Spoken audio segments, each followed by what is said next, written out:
Hi, good morning or afternoon. I don't know what time of day it is where you are right now, but hello, Black One. This is Mrs. Morreim reporting.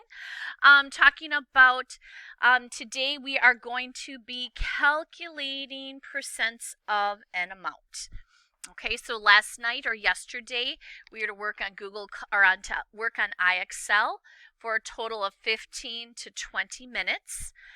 Today we're going to be doing not a book assignment, but I'm going to have you print off a jigsaw activity on fractions, decimals, and percentages. And then I want you to I meant to put a photo of that and share it. Yesterday I did share with you a video from Mr. Halston. So on your Chromebook, you can take a picture of it and have it on there. And then you need to submit it as an assignment. Now, I'm not doing your daily lessons as assignments. So you'd want to go to the part where it says send a private message to Mrs. Morreim. That actually is an assignment. And go on there and go to the add and create button. And you can upload that photo to me. Or you can also have your parents do it too. So once again, that's the puzzle activity. I'd like to see what shape it ends up in when you are all done with it. And reminder, we will be having a quiz on Wednesday on lessons 6-1 to 6-5. We got our scores from our last quiz. Our scores range anywhere from 5 out of 10 to 10 out of 10. If you were one that had 5, 6, or 7, please look over the ones that you had mistakes on. And if you have questions on that material, please let me know. Sorry, I'll turn that off right there. Okay, we're going to skip a couple things. Today we're talking about ways to find a percent. There are two ways. One way we can set up a proportion. And we've talked about proportions earlier in the year. And with that proportion, we are comparing the part to the whole, and then we're going to compare the other part. This is going to be our percent out of 100. The whole would be 100 for that. Or the second way is we can use a decimal equivalence and multiply that decimal equivalence by the full amount. I'll show you with both ways. So the first one says find the percent of each number. Find 30% of 50. One way we can do that is if we did the proportion. I know that 30% could be written 30 out of 100. And we're talking about the amount out of 50. So the 50 is the whole amount. So we could say 30 is to 100 as this is out of 50. That would be one way to do that. We could do our cross products then if we wanted to. You may also see that 100 divided by 2 is 50. So 30 divided by 2 would give us 15. The second way with changing the percent to a decimal, I could say, okay, 30% is 3/10.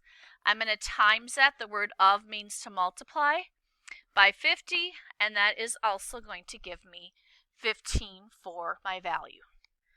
Okay, so when solving a problem with a percent greater than 100%, the part will be greater than the whole. Just like we said, if something was 110%, if we thought of that with the grids, one whole or 100% would be this whole amount. And then our second one, we would have one column filled in. So that would be 110%. So we'd write 110% as 110 over 100. Okay, find the percent of each number now. So we're going to find 200% of 24. Well, if we did the decimal way, if we changed 200%, change your percent to a decimal with 2 places to the left. So we would take 2 times 24 or get 48. If we did the proportion way, 200% would be written 200% means out of 100. And then we know our total amount here is 24. So 24 would go down here. And we'd solve it like this. So we'd take 200 times 24, times it by 100. We would get 48 for our same answer. All right, find the percent of each number. Finding 40% of 40. So once again, we could change this to a decimal. Of means to multiply. And 40 right here. So 40% of 40, if I multiply that together, I'm going to get 16. Okay, I could do as a percent. 40% as a proportion would be 40 out of 100. of 40 tells me that 40 is my total amount. And then once again, doing my cross products, I could take 1,600, I would divide it by 100, and my x is going to be equal to 16. Now, some of you might have also, if we thought about what we did yesterday, if we're doing 40% of 40, you might in your head do 10% of 40, get that amount, and then times it by 4 to get 40%. So you could have, if you did it that way, we know that if we have 40, 10% means move the decimal point one place to the left. So 10% is the same as 4. So 40% would mean we'd multiply, if we multiply this by 4 to get this, we'd multiply 4 by 4 in order to get 16. All right, 150% of 64. If we did the decimal multiplication way, 150% is the same as 1.5.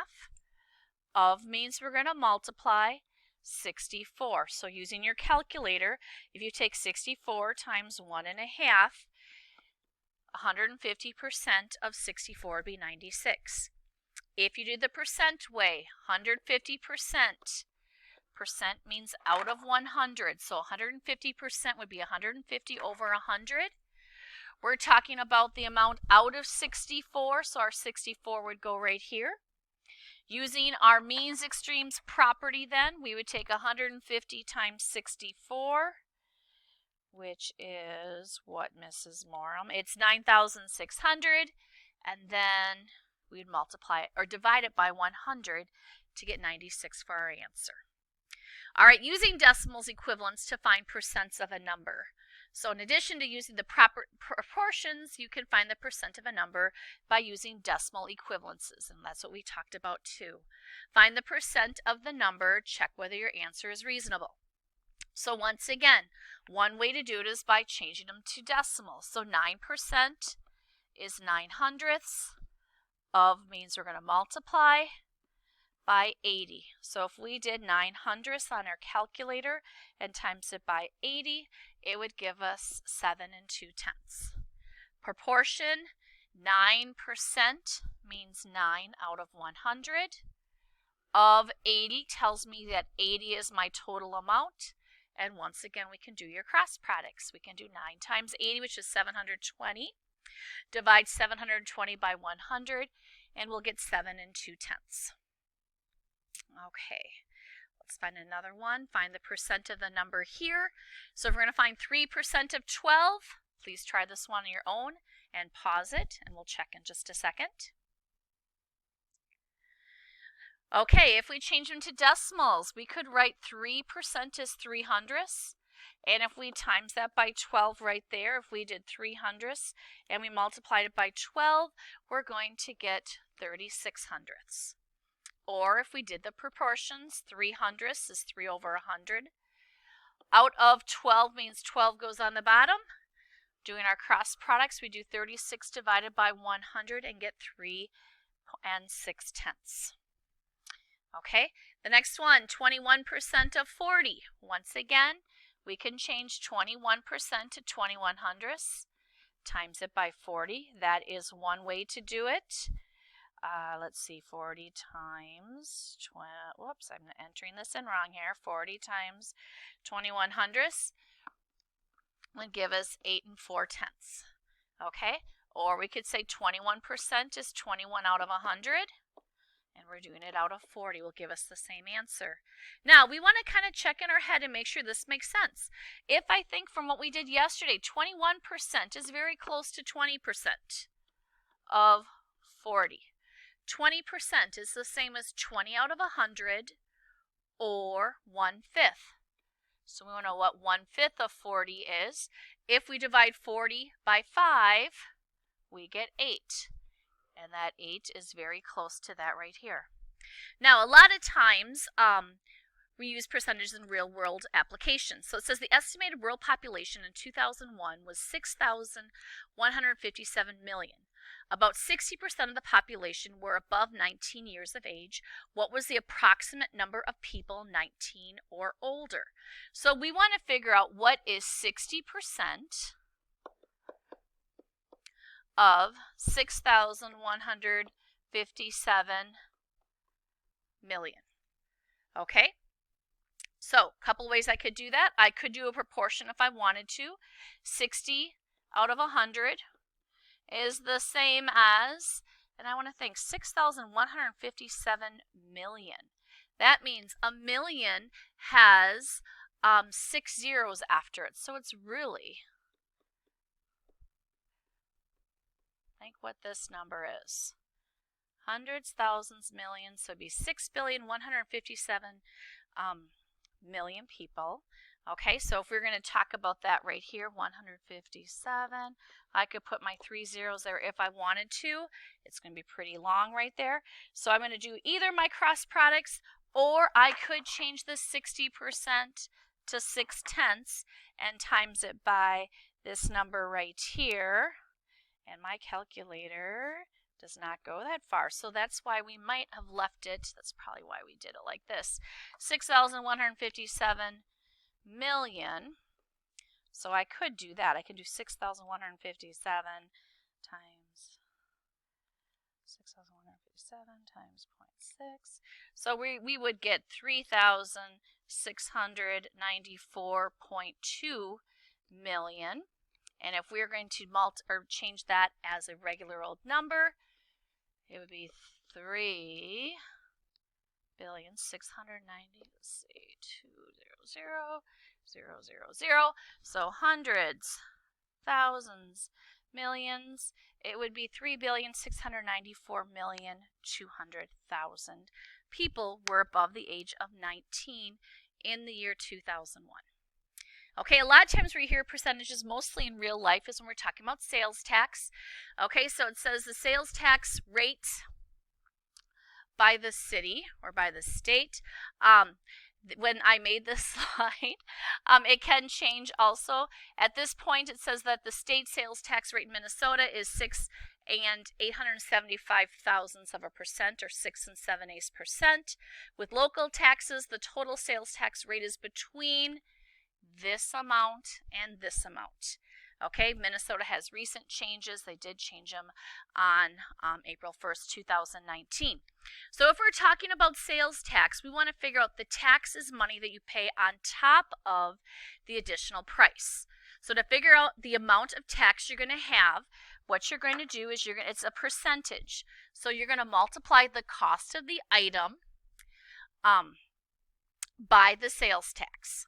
And we're going to change that sales tax to a percent. Once you've figured out the sales tax, you're going to add it to the original amount. Okay, so I don't know how many of you have been to Minnesota's largest candy store in Jordan, Minnesota, but it's kind of a fun place. It says you bought $28 worth of candy, and we're going to say that the sales tax at that time was this right here. So we're going to figure out what is 7.375% of 28. Now in this one, I would change this percent to a decimal. I move it 2 places to the left. So using my calculator, I'm going to take 0.07375 and I'm going to times it by 28. Can you please do that along with me? 0.07375 times 28, and I get this. I get 2 65,000ths. Now we know that we cannot, our money, it'd be $2.65 of a dollar. Our money, we're always going to round up to the next hundredth. So we would say that would be $2.07 in tax. We're paying that plus the $28. So if I have my original amount and I'm going to add $2.07 onto it, my overall cost would be $30.07 for some yummy candy. So today we're going to do, it's Friday, it's a fun Friday, so we're going to be doing that jigsaw activity, and I'm going to have a couple links also to do on your computer with some percentage problems, and we will revisit this a little bit more on Monday. I hope you have a wonderful weekend, and I hope to see you soon. Take care, guys. Bye.